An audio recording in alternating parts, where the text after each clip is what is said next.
ناظرین السلام علیکم۔ کیپٹل ٹی وی سے پروگرام کیپٹل کلینک میں آپ کو بہت بہت خوش آمدید کہتا ہوں۔ ناظرین، ہم قوم ملک سلطنت کے لیے اپنے اس پروگرام سے آپ کو بیماریوں سے بچنے کے طریقے بتاتے ہیں۔ ہماری یہ بھی کوشش ہوتی ہے کہ ہم وہ بیماری ڈسکس کریں جس کا ڈیزیز برڈن ہماری سوسائٹی کو زیادہ پیش آ رہا ہو، اور آپ کی حوصلہ شکنی بھی کریں کہ آپ کسی عطائیت کی طرف رجوع نہ کریں۔ کوئی بیماری خواہ وہ مہلک ہو یا نامہلک ہو، ابتدائی مراحل میں ہی آپ اس کا علاج کرا لیں تو وہ بیماری سے مکمل صحت یابی بھی ہو سکتی ہے اور اس کا خرچہ بھی کم آپ کو پڑے گا۔ تو یہ پبلک سروس پروگرام ہم اپنے چینل سے آپ کی خدمت کے لیے کرتے ہیں، اور اس میں ہم ملک کے نامور ڈاکٹر، نامور ہمارے طب کے پیشے سے منسلک ماہر پروفیسرز کو بلا کر ان سے سوال جواب آپ کے لیے کرتے ہیں۔ تو ناظرین، آج کل اگر ہم دیکھیں تو کووڈ-19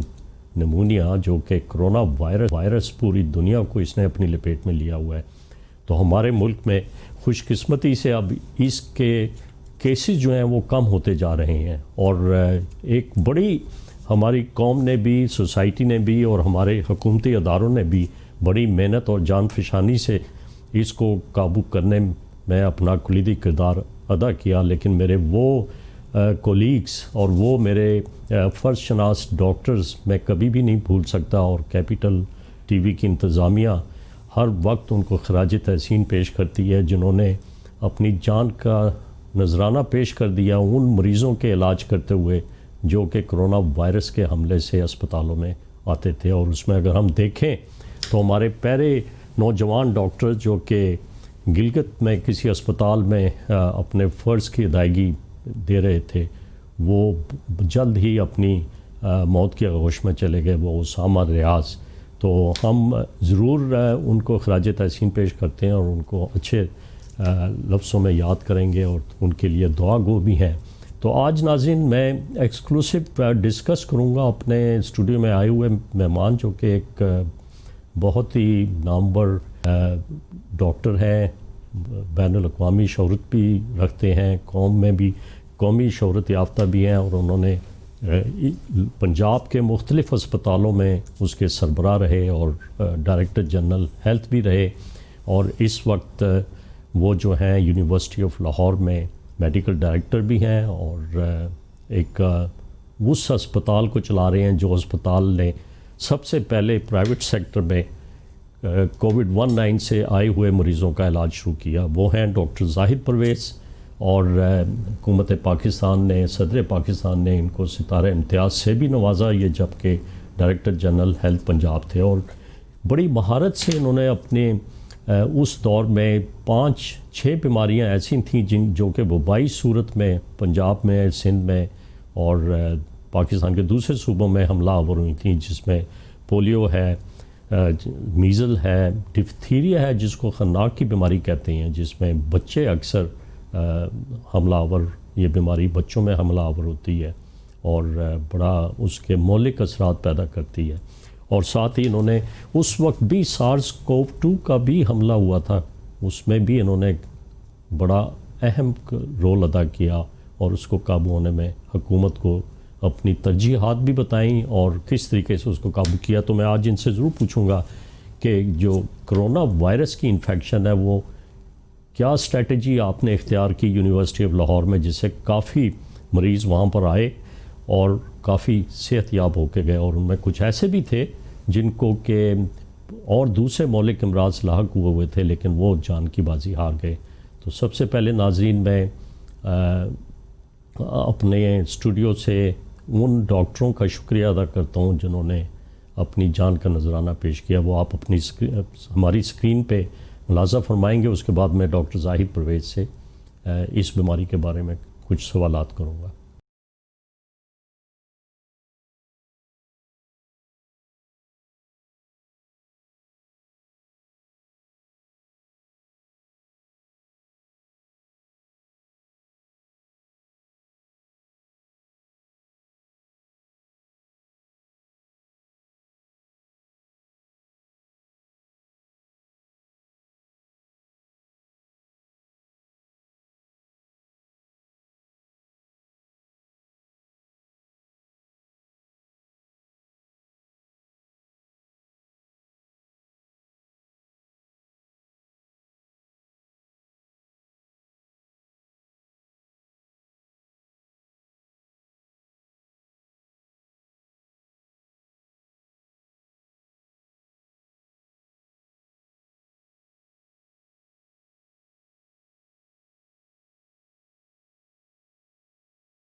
ڈاکٹر زاہد پرویز صاحب بہت بہت شکریہ، آپ ہمارے پروگرام میں تشریف لائے۔ ان میں یہ جو اسکرین پہ آپ نے دیکھا یہ ہمارے وہ فرسٹ شناس ڈاکٹر جو کہ فرنٹ لائن ورکر تھے،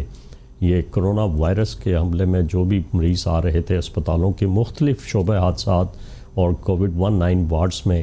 یہ اپنے فرائض انجام دے رہے تھے۔ اس میں آپ کے بھی کچھ کولیگز ہوں گے جو آپ کی سبارڈینیشن میں کام کیے، آپ کیا کہیں گے ان کے بارے میں، یہ جو آپ نے جنہوں نے جام شہادت نوش کیا اور اب ہم میں نہیں ہیں اس وقت؟ شکریہ ڈاکٹر صداقت صاحب۔ قوم کے یہ شہداء جن میں ہمارے بیٹے بیٹیاں اور ہمارے بھائی شامل ہیں، جنہوں نے اپنی جان کا نذرانہ پیش کر کے لوگوں کو اس خطرناک اور موذی بیماری سے بچایا، میں ان سب کو اور ان کی فیملیز کو سلوٹ پیش کرتا ہوں اور ان کے درجات بلند کرنے کے لیے اللہ تعالیٰ سے دعا گو بھی ہوں۔ اس کے علاوہ ہماری نرسز اور پیرامیڈیکل سٹاف کے لوگ بھی جو کہ اس ہراول دستے میں ہمیشہ ڈاکٹرز کے ساتھ ہوتے ہیں، انہوں نے بھی جام شہادت نوش کیا، ان کو بھی اور ان کی فیملیز کو بھی میں خراج تحسین بھی پیش کرتا ہوں اور ان کے لیے بھی دعا گو ہوں کہ اللہ تعالیٰ ان کے درجات بلند کرے۔ زاہد صاحب، آپ بڑے اعلیٰ مقام پہ فائز رہے اور مجھے اچھی طرح یاد ہے کہ میں بھی اس وقت جب پروفیسر سرجری تھا، میں اسپتال ایشیا کا سب سے بڑا اسپتال ہے، لاہور کا، پنجاب کا سب سے بڑا اسپتال ہے، اس کے آپ سربراہ بھی رہے، اور اس زمانے میں جب آپ ڈی جی ہیلتھ تھے تو بہت ساری وبائیں آئی ہیں اور ہماری آئی ٹی کو انہوں نے لپیٹ میں لیا۔ یہ قدرتی آفات ہوتی ہیں، قدرتی آفات کو نبٹنا بہت مشکل کام ہوتا ہے کیونکہ اس کی پریپیئرڈنیس نہیں ہوتی۔ اب جس طرح یہ کرونا وائرس ہے، اس میں نہ کوئی حکومتی ادارے کا کوئی رول ہے یا ٹھڈی دل ہے، اس پہ کسی آپ نہیں بلیم کر سکتے حکومت کو یا ہمارے صاحب اقتدار جو ہیں ایوانوں میں جو بیٹھے ہوئے ہیں، لیکن اس پہ عجیب سی سیاست بازی ہوئی، وہ اس ڈیٹیل میں نہیں جانا چاہتا کیونکہ یہ ایک کرنٹ افیئر کا پروگرام نہیں ہے، یہ پیورلی پبلک ایجوکیشن پروگرام ہے۔ آپ حیثیت ایم ایس اور میڈیکل ڈائریکٹر ایک بہت بڑی یونیورسٹی میں ایک بڑے اسپتال کے سربراہ ہیں اس وقت، تو اس میں مجھے اچھی طرح پتہ ہے کہ جو یونیورسٹی کے چیئرمین ہیں انہوں نے آپ کو ایمپاور کیا ہوا تھا کہ اگر کوئی غریب شخص آ جائے اور اسے کرونا یا کووڈ نمونیا ہو تو آپ کو مکمل اختیار ہے کہ آپ اس کا علاج اسی طرح کریں جس طرح کہ کسی اور امیر شخص کا کیا جاتا ہے، اور آپ نے کافی مریضوں کو داخل بھی کیا۔ کتنے مریض آپ کے پاس آئے اور سب سے پہلے آپ نے اس کی اسٹریٹجی کیا اختیار کی تھی؟ صداقت صاحب، دنیا میں بہت سی ایپیڈیمکس آئیں، پاکستان میں بہت سی ایپیڈیمکس آئیں جن کا مقابلہ کیا گیا، مگر دیکھا یہ گیا ہے کہ جو کووڈ-19 پینڈیمک ہے جس نے ساری دنیا کو ہلا کے رکھ دیا، معیشت تو ایک طرف، دنیا کے سوفسٹیکیٹڈ جو ہیلتھ سسٹمز تھے ان کو بھی ایکسپوز کر دیا اور انہوں نے بھی ہاتھ کھڑے کر دیے اس وبا کے آگے۔ اور ہماری جنریشن میں ہم نے ایسی وبا پہلے پاکستان میں کبھی نہیں دیکھی۔ بہت ساری وبائیں یہاں پہ جن کو کنٹرول کیا گیا، مگر یہ وبا اللہ تعالیٰ کی طرف سے اس طرح کی تھی کہ جس کو کنٹرول کرنا انسان کے بس میں نہیں تھا۔ آپ دیکھ لیں جتنے ماڈرن کنٹریز ہیں، جن میں یورپین کنٹریز ہیں، امریکن کنٹریز ہیں، ان میں دیکھیں کہ لاشوں کے کس طرح بھار لگے ہوئے تھے اور ان کو ان کے مریضوں کے لیے جو وہ مریض اس سے مر جاتے تھے ان کو دفن کرنے کے لیے جگہ نہیں تھی، اور انہوں نے اجتماعی قبروں میں مریضوں کو یہ دفن کیا ہے۔ یہ صحیح کہہ رہے ہیں آپ کہ جب یہ وبا شروع ہوئی، چائنا ووہان سے شروع ہوئی یا یورپ سے شروع ہوئی، اٹلی میں روزانہ جو ہے ان گنت اموات ہو رہی تھی، اور اسی طرح امریکہ جیسا ترقی پذیر ملک، دنیا کا سب سے بڑا ملک، وہ جو ہے وہاں پہ بھی یہ بیماری کو قابو کرنا مشکل ہو گیا تھا۔ ہماری سوسائٹی شروع میں ٹوٹلی ڈینائل رہی ہے، انہوں نے اس بیماری کو ایکسیپٹ نہیں کیا. ہم ایک چھوٹے سے وقفے کی طرف چلتے ہیں. میں ڈاکٹر زاہد پرویز سے پوچھوں گا کہ کیا محرکات تھے جس سے کہ یہ ہماری سوسائٹی میں بیماری کا سپریڈ ہوا.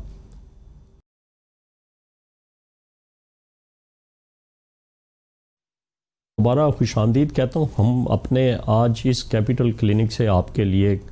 کرونا وائرس کی انفیکشن کے بارے میں کچھ اہم معلومات ہمارے اسٹوڈیو میں آئے ہوئے ڈاکٹر زاہد پرویز جو کہ سابقہ ڈائریکٹر جنرل ہیلتھ پنجاب ہیں اور آج کل یونیورسٹی آف لاہور میں میڈیکل ڈائریکٹر اور MS ہیں. تو زاہد صاحب، یہ بیماری جو ہے اس سے بآسانی قابو کیا جا سکتا ہے اور اس سے بچنے کی تو صرف ایک ہی میجک بلٹ ہے اور وہ ہے ویکسین، جس پہ کہ سائنسدان بڑی تیزی سے تحقیق کر رہے ہیں اور امید ہے کہ آئندہ 1-2 ماہ میں شاید کوئی اس کی ویکسین اپنی آخری شکل میں مارکیٹ میں آ جائے. لیکن ایک ضرور فائدہ ہوا ہے کہ اس بیماری کے بعد ہمارے ملک میں جو کہ ادویات ہم بنگلہ دیش یا انڈیا سے امپورٹ کرتے تھے وہ اب ہمارے ہی ملک میں بننی شروع ہو گئی ہیں. اور سب سے زیادہ ضروری جو وینٹیلیٹر ہے، جو کہ ایک ایسی مشین جو کہ مصنوعی تنفس مہیا کرتی ہے کسی بہت ہی مہلک مرض میں، کسی ایسے مریض کو جو کہ انتہائی اور شدید بیماری کا شکار ہو. آپ اس بارے میں کیا کہیں گے کہ آپ نے شروع میں کیا اسٹریٹجی اختیار کی؟ لیکن پاکستان میں یہ بیماری صرف ہمارے اور گورنمنٹ کے کیجول ایٹیٹیوڈ کی وجہ سے یہ بیماری بہت زیادہ پھیلی. جس طرح تفتان بارڈر سے لوگ آئے زائرین اور گورنمنٹ کا ایٹیٹیوڈ بھی اس وقت سیریس نہیں تھا اور یہ لوگ پھر اندر آ کے یہ بیماری پھر ہیومن ٹو ہیومن نکل دی. اسی طرح لوگوں کا ڈینائل کہ وہ بیماری کو شروع میں بیماری لیتے ہی نہیں تھے. بخار اور کھانسی کو وہ سمجھتے تھے کہ ہمیں دوسرا بخار ہے، دوسری کھانسی ہے، مگر جو ہی مریضوں کی تعداد بڑھنی شروع ہوئی اور انہوں نے ہسپتالوں کا رخ کیا تو لوگوں کو پتہ چلا کہ یہ بیماری ایک بیماری ہے. تو شروع میں فیبرری کے لاسٹ میں مریض اکا دکا آتے تھے، مگر مارچ میں مریضوں کا انفلکس زیادہ ہو گیا. تو ہم نے پرائیویٹ سیکٹر میں سب سے پہلے اس بیماری کے علاج معالجے کی سہولیات ڈیولپ کی اور ہم نے ایک آئسولیٹڈ وارڈ بنایا ایمرجنسی، جس میں کھانسی نزلہ کے مریض جو تھے ان کو ہم آئسولیشن میں لے جاتے تھے اور وہاں پہ ان کے ٹیسٹ کرواتے تھے. اور یونیورسٹی آف لاہور کو یہ آنر ہے کہ انہوں نے سب سے پہلے مارچ میں PCR لیول 2 لیب جو تھی وہ اسٹیبلش کی تاکہ اس کا ڈائگنوسس کیا جا سکے. اور بہت ہی کم نرخوں پر ہم نے PCR کی یہ فیسلٹی عوام الناس کے لیے کی اور وہاں سے PCR ہونے شروع ہوئے. کتنے آپ کے اسپتال میں کتنے لاہور کے شہری جو تھے وہ داخل ہوئے جن کو کہ COVID-19 پازیٹیو تھا؟ ہمارے پاس کوئی PCR لیب میں 4000 سے اوپر مریض کو 4500 لوگ آئے جن کے ٹیسٹ ہوئے، جن میں پازیٹیو بھی آئے، نیگیٹو بھی ہوئے. تقریباً 250 مریض ایسے تھے جو سیریس کنڈیشن میں ہمارے پاس آئے. ہم نے ہائی ڈیپینڈنسی یونٹ اور ICU جس میں وینٹیلیٹر کی سہولیات اور ہائی فلو نیزل کینولاز بھی ہمارے پاس وہاں پہ تھے اور ایک ڈیڈیکیٹڈ ٹیم ہم نے کی جن میں پلمنالوجسٹ، کارڈیولوجسٹ، انیستھیٹسٹ، میڈیسن کے اسپیشلسٹ اور سائیکیٹرسٹ یہ لوگ تھے جنہوں نے مریضوں کا علاج شروع کیا. اس طرح ہم نے ایک اسیسمنٹ ایریا رکھا تھا جس میں ہم مریضوں کو ڈال کے ان کی PCR اور ان کا ڈائگنوسس کے لیے ایک دن کے لیے مریضوں کو رکھتے تھے. اور بہت سے مریض جو کہ علامات جن کی کم تھیں ان کو ہم نے آئسولیشن کے ذریعے گھروں میں شفٹ کیا اور وہاں پہ ان کا علاج معالجہ شروع ہوا. میرے خیال آپ نے صحیح بتایا شروع میں کہ ڈینائل بڑا تھا کہ لوگ ٹوٹلی طور پہ منکر ہوئے تھے کہ یہ بیماری نہیں ہے، یہ صرف ایک بین الاقوامی سیاست کا نتیجہ ہے جس میں کہ معیشت کو ختم کرنے کے لیے لاک ڈاؤن کا سلسلہ شروع کر دیا گیا اور لوگوں نے اس بیماری پہ احتیاط بھی نہیں کی، جو کہ SOPs بعد میں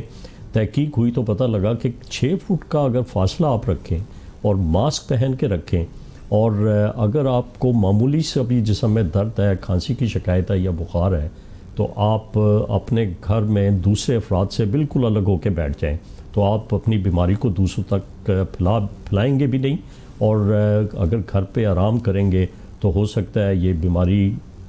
خود ہی آپ کے جسم میں قوت مدافعت پیدا کر دے اور آپ اس سے مکمل صحت یاب ہو جائیں. تفتان کی آپ نے بات کی کہ جو ایران سے زائرین آئے تھے اس پہ ایک تھوڑا سا حکومتی رویہ خراب تھا اور وہ اتنا سیریس اور سنجیدہ نہیں تھا کہ وہ وہاں پر ان کو لاک ڈاؤن میں رکھتے, لیکن انہوں نے کوارنٹین سینٹر ضرور بنایا, لیکن وہ کوارنٹین سینٹر میں ایک ہی کیمپ کے اندر انہوں نے 400 500 زائرین کو بٹھا دیا, اور وہ بھی جب موسم خراب ہوا, آندھی وہاں پر آئی تو اڑ گیا اور لوگ وہاں سے نکل کے بھاگ گئے. اور وہ لوگ جو ملک کے مختلف حصوں میں گئے وہ وائرس کو انہوں نے بڑی تیزی سے, ایک وائرس جو ہے ایک شخص جو ہے وہ تقریباً 2 کو 2 پھر 6 کو پھر 6 12 کو, اس طرح یہ ہزاروں کی تعداد میں کرونا وائرس کا حملہ ان پہ ہوتا رہا. آپ مجھے یہ بتائیں کہ جب شدید حالت ہو جائے کسی مریض کی تو اس میں آکسیجن کو دینا ایک بڑا ہی دشوار مسئلہ ہو جاتا ہے, اور اس کے لیے پھر وینٹیلیٹرز کا شور مچنا شروع ہو گیا کہ وینٹیلیٹرز نہیں مہیا کیے جا رہے ہیں. کیا ہر مریض کو وینٹیلیٹر کی ضرورت پڑتی ہے اس میں؟ دیکھیں جی, میں یہ سمجھتا ہوں کہ اس بیماری کا حل وینٹیلیٹر نہیں ہے. مریض جب ہاسپٹل میں لایا جاتا ہے اور اس کو بخار کھانسی کے علاوہ اس کے جو پھیپھڑوں کی کنڈیشن ہوتی ہے وہ کافی خراب ہوتی ہے, اور مریض ڈی سیچوریٹ ہوا ہوتا ہے, جن کی سیچوریشن 90 سے نیچے ہو جاتی ہے. میں نے دیکھا کہ بعض مریض جو ہے جن کی سیچوریشن 80 سے بھی نیچے ہو جاتی ہے, تب ان کے لواحقین یا وہ ہسپتال کا رخ کرتے ہیں. جب وہ مریض آ جاتے ہیں تو ان کو آکسیجن دینی پڑتی ہے, جو کہ خاصی اچھی مقدار میں آکسیجن پہ آ کے وہ سیٹل ہوتے ہیں. اس کے علاوہ 2-3 اور گیجٹس ہیں جن میں ہائی فلو نیزل کینولا ہے جس کے ذریعے زیادہ آکسیجن مریض کو دی جاتی ہے. پھر اسی طرح بائی پیپ, سی پیپ, یہ انٹرونشنز ہیں 2 جو کہ پھیپھڑوں کو آکسیجن کی زیادہ آکسیجن دیتی ہیں, اور دوسرا جو اس کی CO2 جو کاربن ڈائی آکسائڈ ہے وہ باہر نکالتی ہیں. تو اس سے جو پھیپھڑوں میں سانس لینے کی دشواری جو ہوتی ہے اس سے مریض کو نجات ملتی ہے. تو اگر ان چیزوں کو اور باقی چیزیں جن میں بہت سی چیزیں ہیں جس میں خون پتلا کرنے والی ادویات ہیں, اینٹی وائرل ہیں اور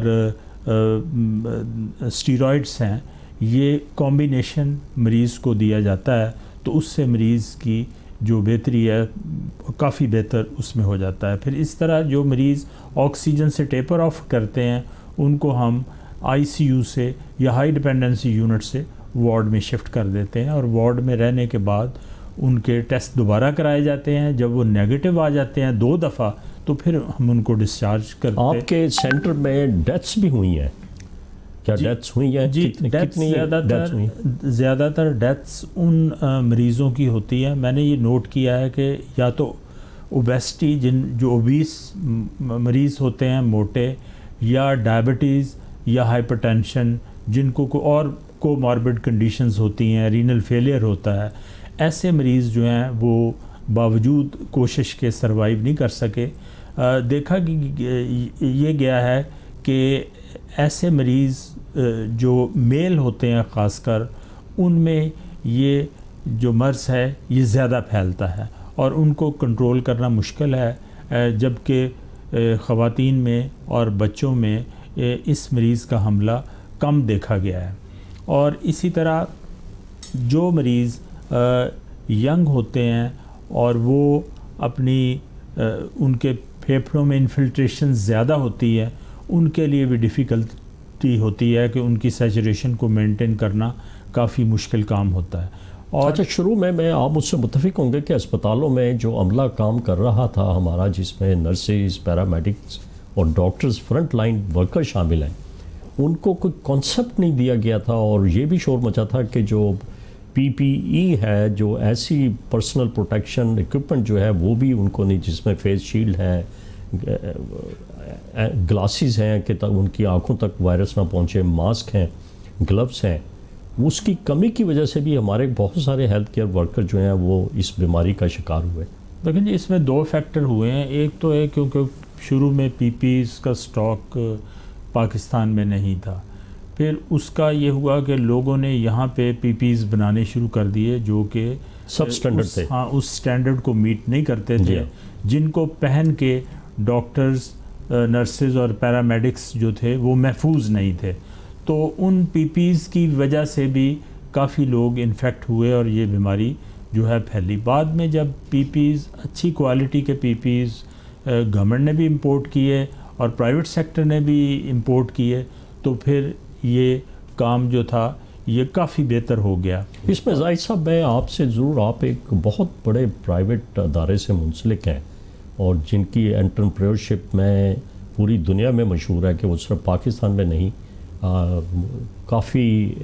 بیرون ملک میں بھی انہوں نے اپنے میڈیکل ایجوکیشن اور ایجوکیشن میں اپنا کردار ادا کر رہے ہیں۔ یہ جو ہمارے ملک میں ایک ایسی ٹریڈیشن پیدا ہو جاتی ہے، جس طرح ایک سب سٹینڈرڈ پی پی ای بنا دی، سب سٹینڈرڈ لوگوں نے ماسک بنانے شروع کر دیے، لیکن لوگوں کو وہ انسٹرکشن دینا کہ آپ اس بیماری سے کس طرح بچ سکتے ہیں، کہ اپنے ہاتھوں کو صابن سے دھوئیں، فاصلہ رکھیں، ماسک پہن کے رکھیں، اور ایک ایسا شخص جس کو کہ تھوڑا سا بھی فلو، زکام، کھانسی ہے، وہ اپنے آپ کو کسی کمرے میں آئسولیٹ کر لے، اس پر عمل نہیں کرتے۔ دیکھیں صداقت صاحب، یہ ایک کمیونٹی ڈیزیز ہے جو کہ اگر کمیونٹی میں شامل ہو گئی ہے تو ہر انڈیویجول کا فرض ہے کہ وہ اس پہ عمل کرے، جو ایس او پیز ہیں ان پہ عمل کرے۔ اس کے علاوہ جو لوگ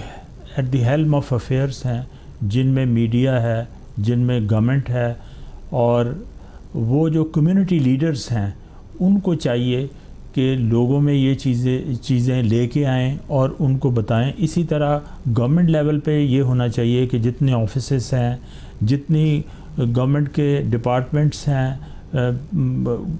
آرگنائزیشنز ہیں، پرائیویٹ آرگنائزیشن ہیں، ان میں ایس او پیز کو سختی سے امپلیمنٹ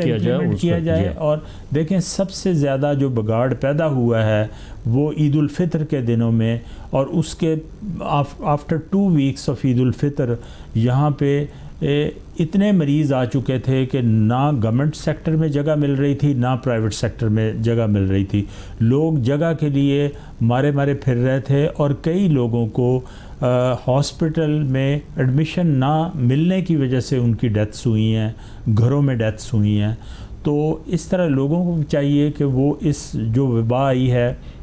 اللہ کی طرف سے یہ وبا آئی ہے، تو اس کو کنٹرول کرنے میں ہر انڈیویجول کا، آپ بینکس کے سامنے دیکھ لیں، لوگ ایس او پیز فالو نہیں کر رہے ہیں۔ آپ لیکن وہ بھی ایک، میں آپ سے نہیں زاہد صاحب، میں آپ سے متفق نہیں ہوں کہ اگر آپ اس چلچلاتی دھوپ میں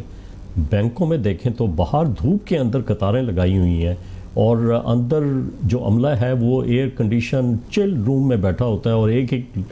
کسٹمر کو بلاتا ہے۔ یہ ایک سراسر ان غریب لوگوں کی جو اپنا پیسہ لینے کے لیے بینک کے اندر جانا چاہتے ہیں،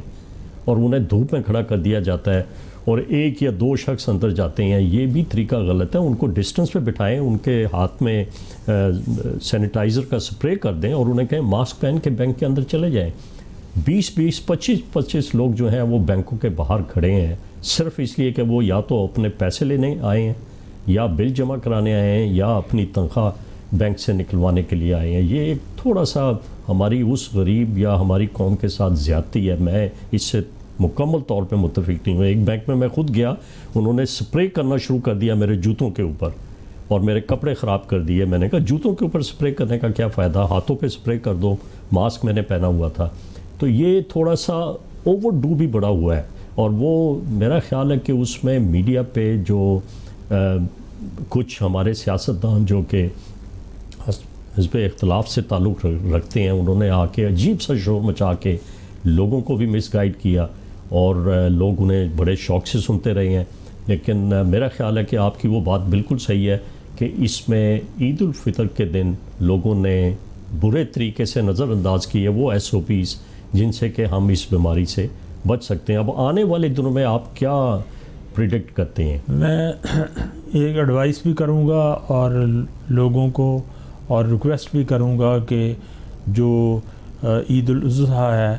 اس کو ایس او پیز کے مطابق گزاریں، اور قربانی ٹھیک ہے، قربانی سنت ابراہیمی ہے، مگر اس کو اس طرح سیلیبریٹ نہ کریں کہ ایس او پیز جو اگنور ہو جائیں، اور پھر مجھے خوف آ رہا ہے کہ اگر لوگوں میں یہ بیماری پھیل گئی تو ہسپتالوں کا پھر وہی حال ہو جائے گا جو پہلے تھا کہ ہسپتالوں میں، پرائیویٹ ہسپتالوں میں اور دوسرے ہسپتالوں میں جگہ نہیں ملے گی۔ اس لیے میں یہ کہوں گا کہ قربانی اگر کرنی ہے تو اس طرح کی جائے کہ جن میں SOPs کا خیال ہو، گھروں میں اور جگہ جگہ پہ یہ جو جانور حلال کیے جا رہے ہیں ان سے اجتناب کیا جائے، اور حصہ کی قربانی اگر کر لی جائے تو اس سے یہ کافی جو SOPs ہیں یہ فالو ہوں گے۔ اور لاک ڈاؤن بھی آپ کو پتہ ہے کہ لاک ڈاؤن بھی ایک سمارٹ لاک ڈاؤن کا لفظ چل پڑا ہے، جس میں کسی کو بھی نہیں روکتے، بیریئر ضرور لگ جاتے ہیں، مگر جس شخص نے جہاں بھی جانا ہوتا ہے وہ اپنے منزل مقصود تک پہنچ جاتا ہے۔ یہ سمارٹ لاک ڈاؤن ہے جس کا کہ جنرلی فائدہ نہیں ہو رہا۔ تو اس لیے میری لوگوں سے اپیل ہے کہ برائے مہربانی کر کے SOPs فالو کریں، سوشل ڈسٹینسنگ رکھیں، ہاتھ دھوئیں، اور ایسی رش والی جگہوں پہ نہ جائیں جہاں سے، کیونکہ یہ وائرس ایک سے دو سے چار سے اور پھر اسی طرح ہزاروں کی تعداد میں یہ چلا جاتا ہے۔